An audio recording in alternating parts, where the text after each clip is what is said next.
안녕하세요. 심리 읽어주는 남자 A준입니다. 우리가 지난 시간에는요, 우울증과 공황장애와 관련된 컨텐츠로 여러분들을 찾아뵀었습니다.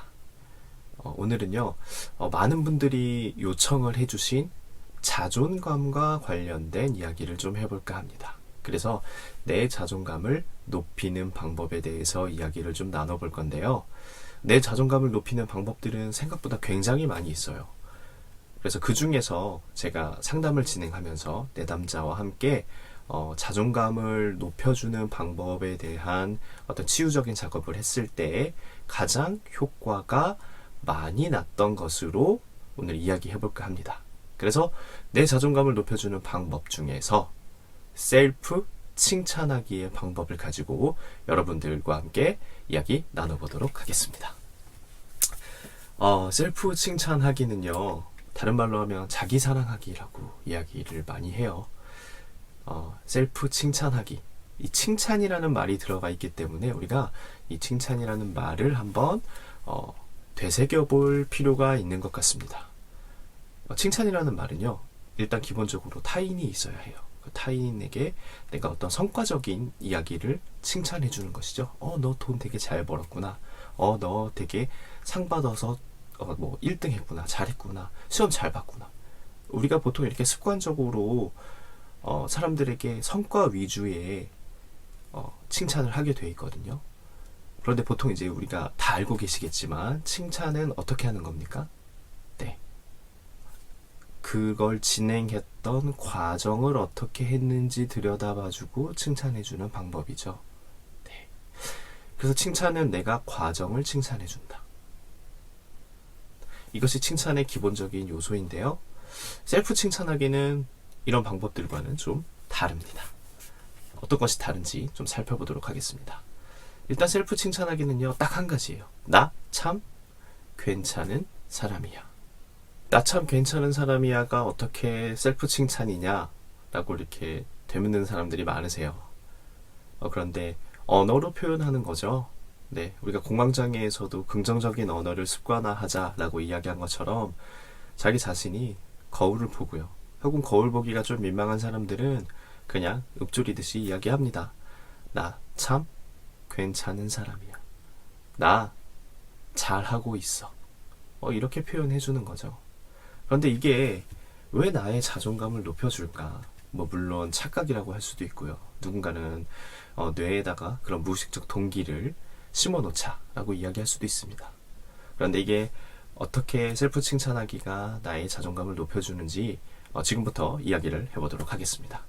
제가요, 2013년도, 그러니까 심리학과 상담을 계속 공부하고 있을 때 아주 무더운 여름이었어요. 학교 현장 창의인성 융합교육이라는 타이틀로 학술 세미나가 국회의사당에서 있었습니다. 그래서 그 학술 세미나에 참석하고자 방문을 했었죠. 그래서 들어가서 여러 그 교수님들의 논문도 제가 가서 이렇게 읽어볼 수 있고, 그리고 거기서 세미나 하시면서 있었던 정보들을 제가 많이 얻을 수 있었는데요. 그 중에서 되게 흥미로웠던 논문 하나를 여러분들에게 소개를 하고, 그게 왜 나의 자존감을 높여주는지랑 같이 이렇게 접목을 해볼까 합니다. 어떤 거냐면요, 인하대학교 사회교육과 교수님이신 전영 교수님이 쓰신 감사 나눔을 중심으로라는 논문이 한 편 있었습니다. 그게 제 뇌리에 가장 깊숙이 박혀 있었는데요. 그 이유를 이제 설명을 해드릴게요. 인간의 행복은 관계에서 나온다 라는 이야기였는데요. 그러면 그 관계를 잘 하려면 개인이 가지고 있는 됨됨이나 성품이 좋아야 한다라는 이야기를 하셨던 것 같아요. 그럼 조금 더 거슬러 올라가서 됨됨이가 좋고 성품이 좋아야 관계가 좋아진다, 이런 말씀을 하셨는데, 그럼 어떻게 됨됨이랑 성품을 좋게 만드느냐 라는 이야기였어요. 그것을 철학적인 어떤 근거를 가져오시지 않고 과학적으로 입증을 하시려고 했습니다. 그러니까 다시 말하면 저는 미립자가 정확하게 어떤 수준의 세포인지 네이버를 그냥 찾아보는 수준밖에 안 됐었지만, 전공자는 아니지만 미립자 수준의 어떤 세포 수준부터 파장을 일으킨다라는 이야기입니다. 그래서 되게 재밌는 실험이 있었어요. 양파 2개를 이렇게 가져다 놉니다. 그래서 한쪽 양파는요, 아주 긍정적인 단어들을 적어 놓습니다. 사랑해, 좋아해, 뭐 등. 한쪽은요, 굉장히 부정적인 포스트잇을 붙여 놓습니다. 죽어, 싫어, 때리고 싶어 등의 아주 부정적인 언어가 달린 포스트잇을 붙여 놓습니다. 2개의 통제는 똑같고요. 그런데 한 달이 지나고 2달이 지나고 3달이 지나고 여러분들이 잘 알고 계시겠지만 어떻게 되겠죠? 네, 긍정적인 포스트잇을 붙여놓은 양파는요, 싹을 피웁니다.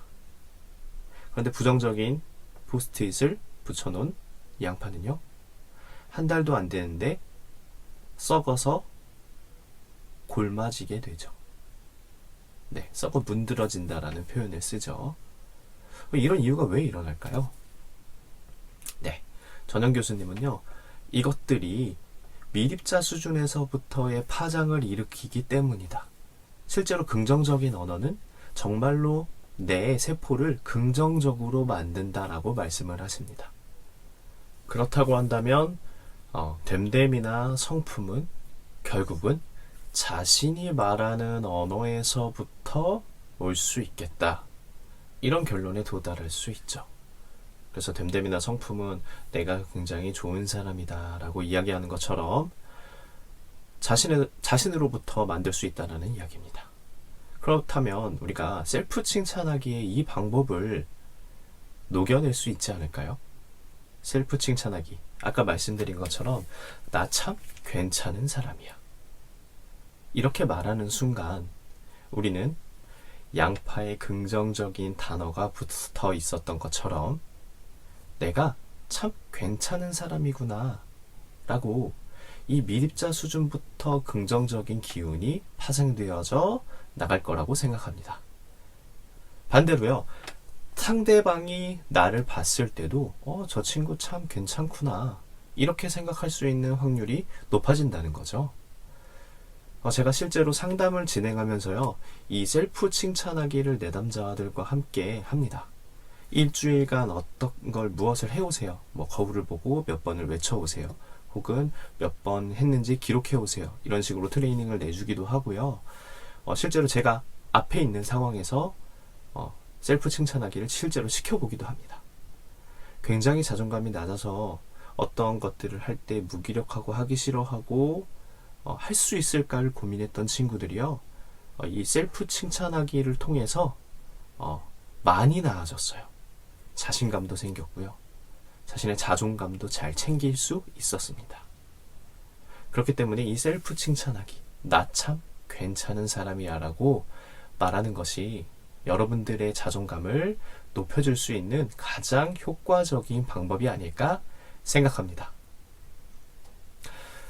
다음에는요, 내 아이의 자존감을 높이는 방법에 대해서 이야기를 해볼 생각이어서요, 여러분들이 좀 많이 시청해 주셨으면 좋겠습니다.